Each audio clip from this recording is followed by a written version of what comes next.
So I'm sitting on my bed. I'm gonna chat some stuff. Just like some of my old videos where I would rant about stuff in one video, so let's go. Now, visual novels. Visual novels, I'm gonna be working with two this year.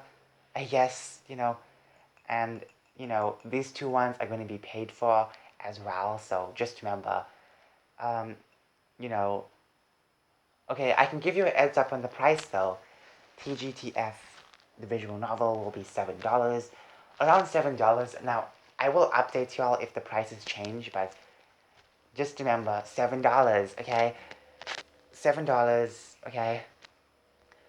And freaking, what? Forest Fest will be $15. So, if y'all are interested in my visual novels, I'm just putting a heads up as well. Maybe some of y'all would like to keep some dough out for those visual novels. But I'm just saying, if you want to, I'm not forcing you to. If you want to buy the visual novels when it comes out, that's fine. But don't worry, there will be demos out for those visual novels because it's important to do so, and it's good because people will know what they're buying or what they're going to buy. Now, obviously, the demo won't be the full game. It will just be certain sections of the game, and I'll make sure that these demos um, are the best to represent the full game, if you know what I mean. Because basically, sometimes demos can just be like one chapter of something, but that depends on how story driven it is. When it comes to Forest Fest, I don't want to show the first chapter off because the first chapter is just the story. So obviously, well, there are going to be a few choices, but it's just the story parts. The main gameplay elements take place in the middle of the game. Hence why I'm gonna show like certain parts of the middle of the game in the demo to show its core aspects, the most of the game as possible. No, okay, not the most, wrong word. The best part of the game is the gameplay. I want to show people that this is how the game is, and this is how the game will work. So if people are interested, you can purchase the full game. Um, obviously, you know, when it comes to TGTF, it's gonna be a bit different. I will only give like the first chapter possibly, or maybe like the middle chapter or so, for, you know, um, okay, I don't know, but I might give like the first chapter as a demo because it's story driven, you know. There's no special gameplay elements in it, anything like that, So I think it's fine for the most part. So yeah. Anyways, um, you know, okay, anything else you can talk about?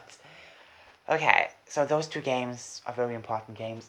In the beginning of the year, I did mention a lot of visual novels, and obviously, I did mention a superhero one as well, and to be honest, okay, here's what I learned about something. I'll tell you about that in a second, but um, the superhero visual novel, you know, that's free. It's free. It's not a long one. It's not the most best story, but it's free. And I plan that to be free. So I might work with that as well, even if I'm testing out how the visual novel maker works. Might use that as a test. And obviously that will be for free, so y'all can check it out. But anyways, moving on. Um, as I said, um, as I mentioned, that, I learned about something very important when it comes to writing. Writing characters, writing so many things, I've actually decided something very important, that when you write these characters, like, okay, when I write these characters down, I see them nothing more as characters. Interesting characters, yes, but they're still characters. And obviously, they still feel empty inside. They feel like you should add more elements inside these characters to make them more special. And obviously, sometimes characters need work.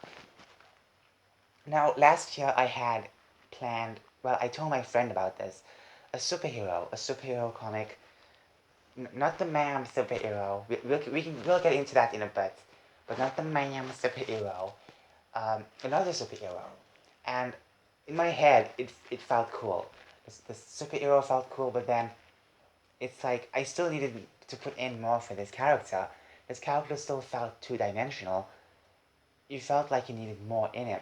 And this year, I get the best idea ever to give him the best cool power ever. And after that, I start thinking of the story for this character and his characteristics, think more about the villain and stuff. Oh my goodness. I think that I'm having a blast thinking about this character. And obviously I need to write those stuff down. But anyways, like just thinking about it and adding in these core elements to the 2D character makes them a 3D character. And that's something good. That's something good. Because if you give your character more time, you will love that character. Now, this superhero character wasn't my 100% favorite because I had plenty of characters and stuff, and obviously, it's like you will take, like, oh, this is my best character because, like, this character is so perfect and stuff. But then I realized the reason why I do that or think that is because I gave that character more of my time. Think about it carefully. Giving a character more time will mean that you can write more for this character, more about this character. Maybe give the character some ancient law or something like that. Or make them go to a redemption arc. Something very interesting. Make them go through something. Or just give them good personality. Small little changes as well can end up making you like the character even more. Like the superhero character, as I said, I didn't really take a liking to this character so much because I had so many other characters to focus on, and it didn't seem like I should focus all my efforts on this character. But then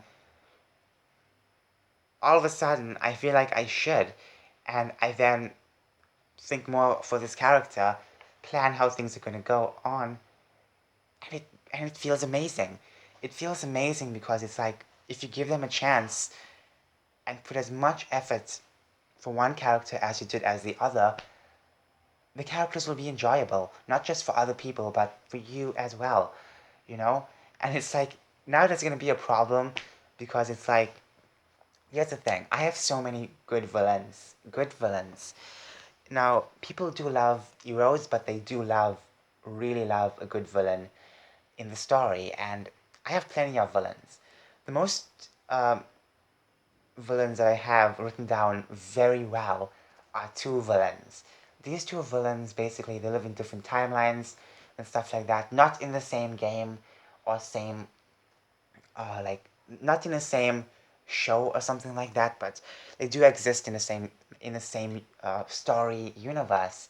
So you know, it is very interesting to think about it because my most two popular villains, or not popular villains, they're not popular yet, but for me, like, well, I consider them popular to myself because I wrote them well enough. I gave them so much of lore, and it's insane that I put so much of time and effort for these villains, and it seems like the reason why, you know, things do good is because if you give them certain amounts of time and effort. Now, obviously, uh, obviously not everyone's gonna like every single character. I know that, but I do find it quite enjoyable when I take interest in the character's personality, if you know what I mean. Like just, I know the characters aren't real, obviously, so it sounds silly for me to say, oh, I'm taking interest in the character. I'm taking interest in my own writing. Yes, it's good to do that, but it's like what I mean is writing them in a much better way. Taking interest in this character is like showing care that you don't want this character to be destroyed or you don't want this character to fall flat. You don't want this character to be thrown off or a failure. You want this character to be the best the character can be, you know. Um, and there we go. So obviously there's plenty of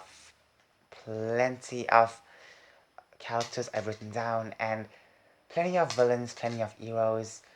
And you know what? I think I should start writing anti-heroes because I don't really have anti-hero characters. So that would be kind of interesting. Okay, I do have. Okay, no, I have zero anti-hero characters. What is up with that? What is up with that? I have zero anti-hero characters. Oh my goodness. What kind of writer am I? Oh my goodness. Anyways, it's time to end off with a very silly rant.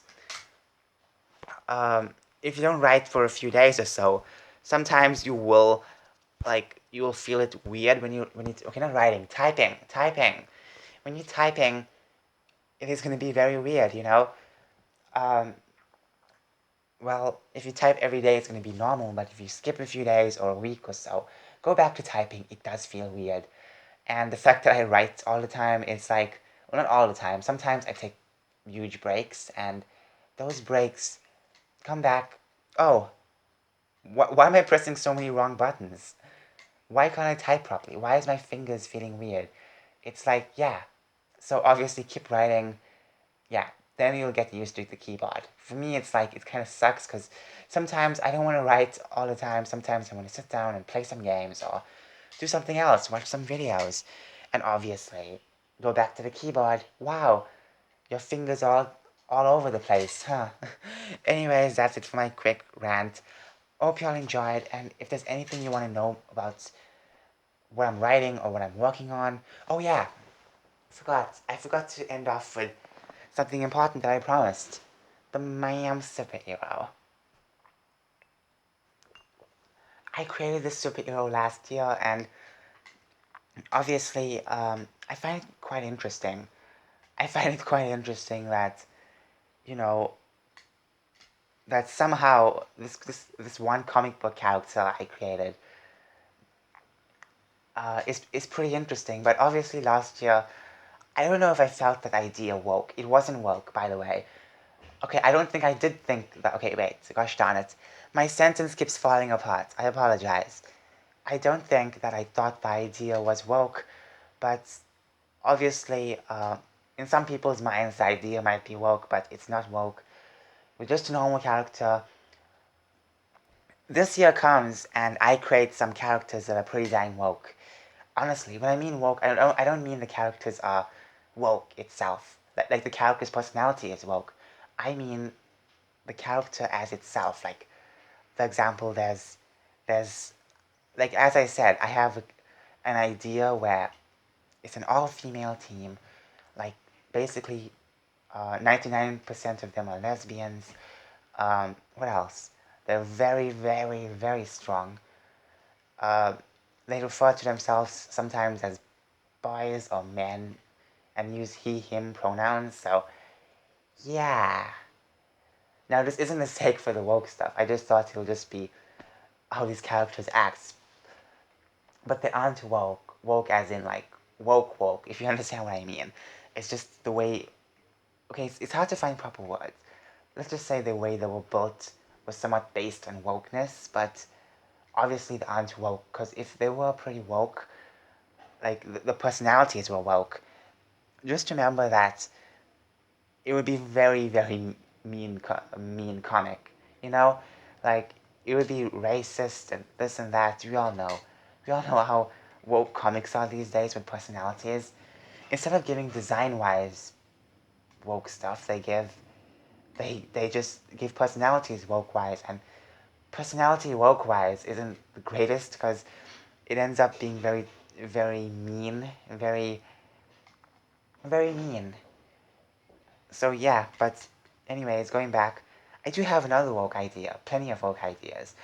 When I mean woke, I don't mean woke as in like social justice woke. I mean like the characters design are pretty woke. That's what I mean. Anyways, that's it for the video. I know it's like what 14 minutes now. Really, we're gonna rant so much about this.